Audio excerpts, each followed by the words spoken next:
আরজিকর? হ্যাঁ আর্যিকর থেকে বেরোবো। হ্যাঁ, তো বলো এবার। বলছি ওটা হয়েছে কি বলতো, ও 2টো অব্দি পেশেন্ট দেখেছে, ঠিক আছে? রাত্রি Patient- 2টো? রাত্রি 2টো, ঠিক আছে। আচ্ছা। 2টো অব্দি পেশেন্ট ডেকেছে, দেখে রুমে এসে অনলাইনে অর্ডার করে 4জন বন্ধু মিলে খেয়েছে, ডিনার হুম করেছে। হুম করে ও খুব টায়ার্ড ছিল, যেহেতু 36 ঘন্টা ডিউটি ছিল, হুম টায়ার্ড ছিল। ও কি করেছে, ওই সেমিনার রুমে গিয়ে হুম শুয়ে পড়েছে একটা রেড কালারের ব্ল্যাঙ্কেট ঢাকা দিয়ে। হুম। কিন্তু তারপরে মানে সেমিনার রুমে এমনি কি তোমাদের ওরকম সেমিনার রুমে টুমে ঘুমানো হয়? মানে আমি যদিও কোনো আইডিয়া নেই, ওই জন্য জিজ্ঞেস করছি। না, এবার একটা রেসিডেন্টের ডক্টর রুমস থাকেই, আচ্ছা। বুঝতে পেরেছিস? তারপরেও সেমিনার থাকে। এবার হুম। সেমিনারে একটা বেড থাকে, আর আচ্ছা ডক্টরস রুমে 2টো 3টে যেরকম বড় ঘর হবে সেরকম বেড পাতা থাকে। আচ্ছা আচ্ছা। মেনলি ডক্টরস রুমে শোয়ার কথা, ঠিক আছে? হুম হয়েছিল কি, ওকে বডিটা পাওয়া গেছে সেমিনার রুমে, হুম কিন্তু ঘুমাচ্ছিল ডক্টরস রুমে। যে রুমটা তোর এখন ভাঙা হয়েছে, দেখেছিস রুমটা ভেঙেছে, হুম হুম হুম হুম, একটা ভিডিও ঠিক দেখছিলাম। বাথরুমের পাশেই, হুম ঠিক আছে? মানে বাথরুমটাকে অজুহাত দিয়ে হুম ওই রুমের দেয়ালটা ভেঙে দিয়েছে। অ্যাকচুয়াল কাণ্ডটা ঘটেছে তোর ইয়েতে, ওই রুমটার ভেতরে, ডক্টর রুমে। ডক্টরস রুমে। ডক্টরস রুমে ঘটনাটা ঘটেছে, ওই বডিটাকে তো ডক্টর ধস্তাধস্তি। রুমে ওই দিন আর কেউ ছিল না, খালি মানে অনলি ওই দিকটাই ঘুমোচ্ছিল? হ্যাঁ, এবার তোকে আমি বলি, অন কলে নিশ্চয়ই একজন থাকবে না, না। ওরা জুনিয়র সিনিয়র মিলে থাকে। এমনকি থার্ড ইয়ার একজন থাকবে, সেকেন্ড ইয়ার একজন থাকবে, হুম প্লাস ফার্স্ট ইয়ারের ইন্টার্নশিপরা যারা থাকে তারা ইন্টার্নরা থাকে। হুম আর চেস্ট এমন একটা ওয়ার্ড হচ্ছে, কোভিড এর পর থেকে প্রায় হামেশাই সবার শ্বাসকষ্ট হচ্ছে, মানে আসছে মানে শ্বাসকষ্ট হচ্ছে। হুম আর চেস্ট ওয়ার্ড আর চেস্ট মেডিসিন দুটোই হুম পাশাপাশি ওয়ার্ড, হুম ঠিক আছে? হুম। তো কেউ কি শুনতে পায়নি?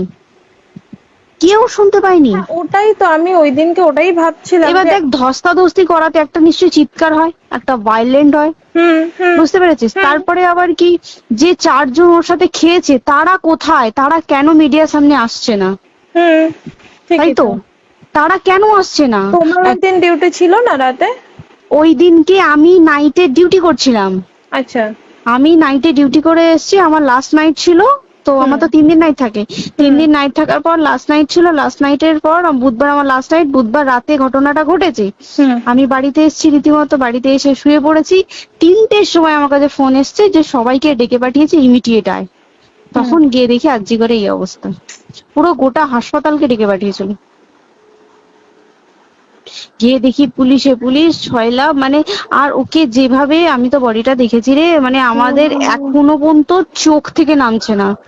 রীতিমতো মনে হচ্ছে মেয়েটা যেন আমাদের পাশে পাশে ঘুরছে, একদম এরকম, মানে মানে অদৃশ্যমান। মানে আমরা এরকম ভাবতে পারছি না যে এরকম ভূত থাকে বা একটা স্পিরিট থাকে বা কিছু। এখন আমরা বুঝতে পারছি না, ওর আত্মাটা এখনো ঘুরছে আমাদের আশেপাশে।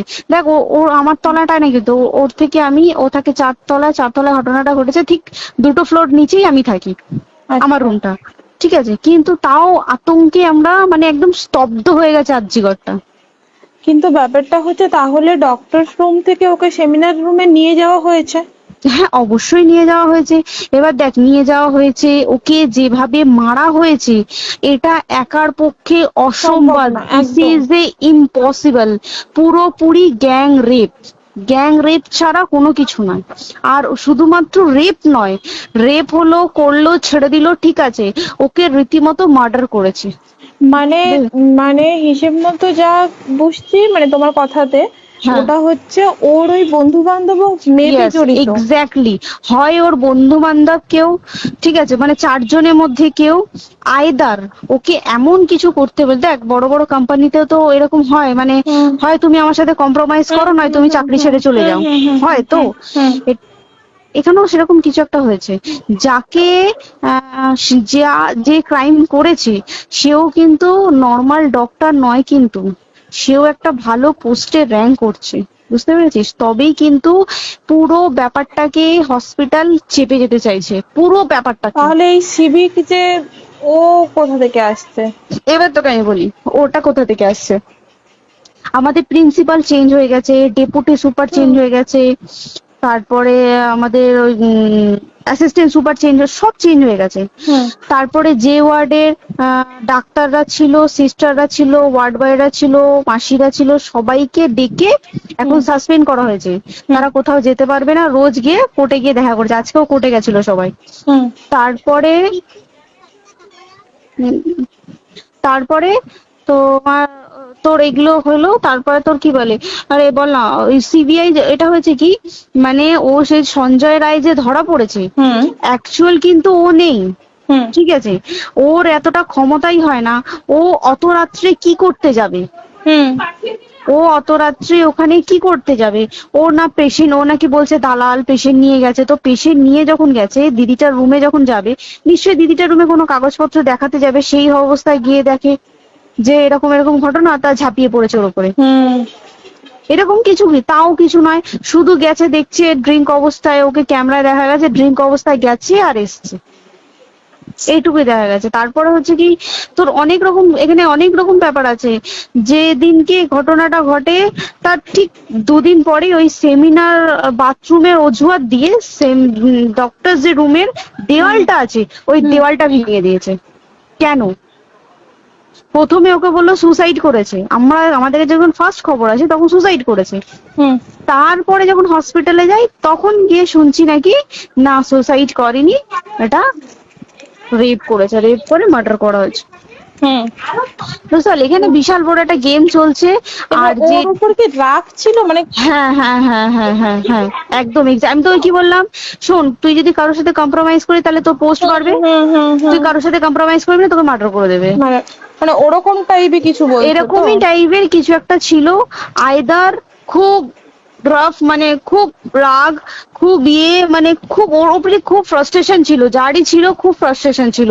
শুধু ওকে মারিনি রে, রীতিমতো মার্ডার করেছে। ওর যে ক্ল্যাচারটা ছিল, হুম, ওর আমি ইউরিন, শুনেছি এটা।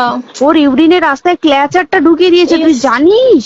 মানে কি বলবো, মানে ওকে দেখা যাচ্ছে না, আমরা তো দেখেছি নিজের চোখে, ওকে দেখা যাচ্ছে না। মানে একটা ব্লিড, মৃত্যু কতটা, মানে এইটা মানে প্রচন্ড কষ্ট পেয়ে একটা মেয়ে মারা গেল। আর ওর যে গলাটা চেপে ধরেছে, আহ, ওর ওই চেপে ধরাতে মানে এতটাই জোরে চেপে ধরেছে যে ওর চোখ ফেটে রক্ত বেরিয়েছে। ছি, ছি, ছি। বুঝতে পেরেছিস? মানে মানে কি বলতো, যদি ধরা পড়ে না, উচিত মানে যারা এটার সঙ্গে দায়ী না, আর এই ওদের যে সিবিআইটা হয়েছে, সিবিআইটা একমাত্র আমাদের জোরেতেই সিবিআইটা এসছে। মানে আমরা ওই সঞ্জয় রায় একার পক্ষে সম্ভব না এইসব। তারপরে পোস্টমর্টম রিপোর্টে তুই জানিস, ওই আমাদের ভাজাইনা থেকে 150 গ্রাম স্পাম বেরিয়েছে। পোস্টমর্টম রিপোর্ট 150 গ্রাম স্পাম, মানে বুঝতে পারছিস? হুম। Not a calculated, minimum minimum কম করে 6 থেকে 7 জন করেছে ওকে রেপ। ছি ছি ছি। ওই জন্যই তো আমরা এতটা বেশি ভাইলেন্ট হয়ে গেছি, বুঝতে পেরেছিস? আর তারপর আমাদের দেখো, একটা মেয়ে তার কাজের জায়গাতেই ছিল, এমনটা নয় যে রাস্তাঘাটে কোনো বিপদ, তার কাজের জায়গাতেই আরে সেফ নয়। শোন, দেখ বড় বড় কোম্পানিতে কি হয়, রুমের ভেতরে এইগুলো হয়, মানে ধর রুমের ভেতরে হলো, যেমন কল সেন্টারে হয়, নাইট শিফটে হয়, এইগুলো একসেপ্টেবল। বাট হসপিটাল হচ্ছে এমন একটা আরজি এরিয়া, করের মতো একটা, হ্যাঁ। আরজিকর বলে না, যে কোনো হাসপাতালে কেউ যদি স্ব ইচ্ছায় কারোর সাথে রিলেশনশিপে গিয়ে করতে চায় সেটা আলাদা জিনিস, কিন্তু হুম, ঠিক আছে, কিন্তু কেউ কারো বিরুদ্ধে এইভাবে করতে পারে না রে। তুই জানিস না, মানে ওয়ার্ডে দেখ, কম বেশি আমরা সবাই ঘুমাই, কম বেশি আমরা সবাই জেগে থাকি, জেগে তো থাকি, তাতে কি কেউ শুনতে পায়নি? তার কি একদম ভায়োলেন্স ছিল না? যদি কেউ না শুনতে পারে, তাহলে ওর খাবারে কেউ কিছু মিশিয়েছিল, হুম তাই কি না? হুম হুম সেটাও পোস্টমর্টম রিপোর্টে মানে লিক করছে না, যে কেন খাবার ও তো খাবারটা খেয়েছিল, সেটা তো নিশ্চয়ই পেটেই ছিল, পেট থেকে তো বমি করে বের করে দেন, সেটা তো ফরেনসিক রিপোর্টে কিছু বলবে। আর তুই জানিস না, দেনার দেন, মানে ধর পোস্টমর্টম রিপোর্ট আসতে 3 দিন সময় লাগে।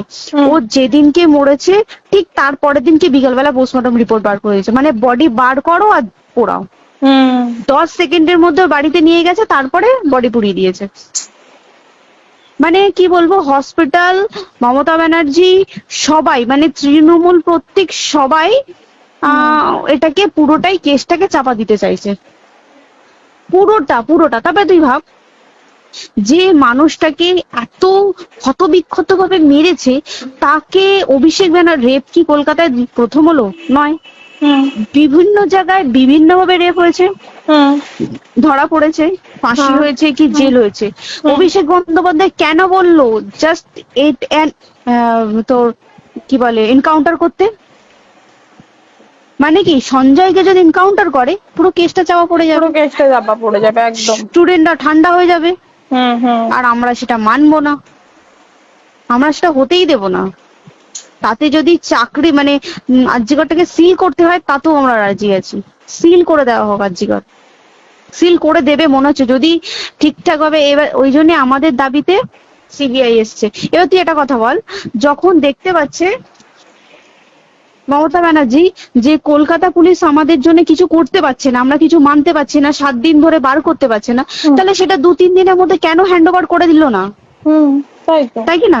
তারপরে দেখ পিডব্লিউডি ওটা লো পোস্টের মানুষ, মানে যারা ভাঙচুর করে, মানে সিমেন্টের যারা কাজ করে তাদেরকে পিডব্লিউডি বলে। এবার পিডব্লিউডির নিশ্চয়ই হায়ার অথরিটি থেকে অর্ডার এসছে তবেই ওরা গিয়ে ভেঙেছে। ওরা নিশ্চয়ই পাগল নয় দুম করে গিয়ে কোনো গভর্নমেন্ট প্রপার্টি ভেঙে দেবে। অর্ডারটা কে পাস করলো যে এখনই চেস্ট ওয়ার্ডটাকে ভাঙতে হলো? সিবিআই আসা পর্যন্ত অপেক্ষা করতে পারতো। কারণ আজকে অত বড় বিক্ষোভ হবার কারণ কি হচ্ছে? একটাই কারণ, যে মেয়েটি মারা গেছে ঠিক আছে, কিন্তু তাকে এত বেশি মলেস্ট করে, এত বেশি রেপ করে বা বেশি ওকে মেরেছে, তার কি কোনো প্রতিবাদ নেই? তুই কোথায় সেফ পাবি তুই আমাকে বল? তুই ধর চাকরি ছেড়ে, আজকের সরকারি চাকরি ছেড়ে তুই প্রাইভেটে যাই, প্রাইভেটেও তো তাই একই অবস্থা। একদম প্রাইভেটেও একই অবস্থা। তুই কোনো চায়ের দোকান খুলে বসবি, অনার্সশিপে তুই বসলেও তাও এসে তো হাজার ছেলেরা থাকে, হাজার ছেলেরা টিস করে, তুই কোথায় কি করবি? তাহলে আমাদের সেফটি কোথায়? আমাদের মুখ্যমন্ত্রী মমতা ব্যানার্জি সে একটা লেডি হয়ে তাহলে আমাদের কি সেফটি দিয়েছে? আমাদের কি লক্ষ্মী ভান্ডার দিলে this is a problem solve? পুরো মাসের আমাদের কি সব খরচা চলে যায় লক্ষ্মী ভান্ডারে? জানি না, আই ডোন্ট নো। মানে আমরা প্রচুর ক্ষেপে আছি, প্রচুর। মানে এর বিচার না চাওয়া পর্যন্ত তুই ভেবে চল কি এটা সলভ হবে না। আমরা বিচার নিয়ে আমি 2 দিন ধরেই ভাবছিলাম তোমাকে ফোন করবো, কিন্তু মানে এটা ওটাতে হয়ে উঠছে না।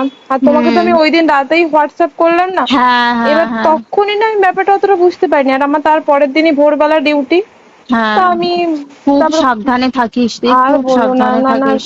হ্যাঁ তাই তো, এখন মানে তোমরাও সাবধানে থাকো সবাই। কি বলবো বল, কিছু বলার নেই। দেখ আমাদের মধ্যবিত্ত মানুষরা আমাদের চাকরি করে খেতেই হবে, সোজা কথা, তাই কিনা বল? বাবা এত পুঁজি নেই যে বসে বসে খাবো, ঠিক আছে? সেই মেন্টালিটিও নেই, যদিও থাকে মেন্টালিটিও নেই।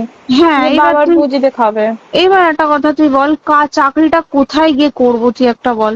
কোন স্টেটে গিয়ে চাকরি করবো তুই আমাকে বল? ওই যেমন মানে এটা হয়তো আমার মা যেমন বাড়িতে থেকে 7টার মধ্যে ঢুকে যাও, দিদিকে তো ধরো অনেক রাত অব্দি 9:30 10টা অব্দি ল্যাবে থাকতেই হয় না।